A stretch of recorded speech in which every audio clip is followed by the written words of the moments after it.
ça y est, le maintien, c'est officiel. Ouais, c'est une très bonne chose. On savait qu'on avait la possibilité sur ce match d'asseoir notre maintien en D1.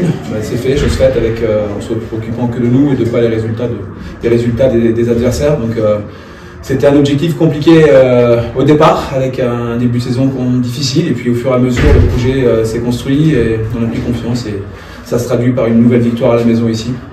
On pense à quoi maintenant pour finir la saison? Quels sont les objectifs? On pense à continuer, parce que je pense que le club nous a donné l'opportunité de jouer un match important et historique à Geoffroy Guichard contre l'OL. Donc il est hors de question de terminer en roue libre. On a un match contre Guingamp, on a le match à préparer contre Lyon. Ensuite, il y a le match à domicile contre Lille. Il reste encore des matchs à jouer. L'idée, c'est de transformer une belle saison en excellente saison, voire en saison exceptionnelle. Et plus haut on terminera, mieux ce sera. On vient de trop loin pour ne pas aller au bout du projet. Le projet, c'est de prendre un maximum de points, de prendre les matchs les uns après les autres. Même si on a acquis le maintien aujourd'hui, on doit continuer à avancer. Je vous dis, comme on est vraiment parti de très très bas. On a vécu des moments très difficiles. J'ai eu la chance d'avoir un groupe toujours à l'écoute, à mes côtés, qui s'est sublimé pour aller chercher ce maintien. On doit continuer et ça, c'est le discours qu'on va tenir. C'est le discours qui vient d'être tenu dans les vestiaires en disant on est déjà focus sur Guingamp parce qu'on se déplacera à Guingamp pour faire un résultat.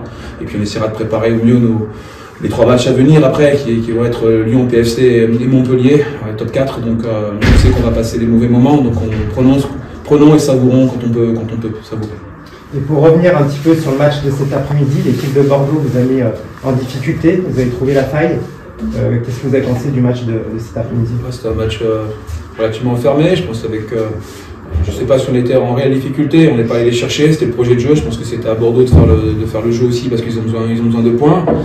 J'ai trouvé que sur la première mi-temps, on n'était pas assez tranchant, on était un petit peu en dilettante, on n'y a pas mis les ingrédients. Donc c'est le discours qu'on a eu ensemble et de se dire que ça ne représente pas l'ensemble de la saison, le projet de l'équipe et la valeur de l'équipe. Donc on s'est dit les choses à la mi-temps.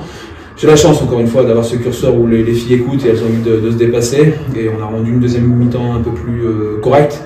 C'est pas le meilleur de nos matchs. Maintenant, il y a des fois aussi, on a fait des matchs corrects, on n'a pas pris de points. Aujourd'hui, écoutez, on a peut-être été un petit peu moins bien, mais sur le match, je pense qu'il n'y a pas, notre victoire n'est pas imméritée. On a quand même 2-3 occasions pour un mi-temps où si on y croit davantage, on a un peu plus d'ingrédients, on doit marquer.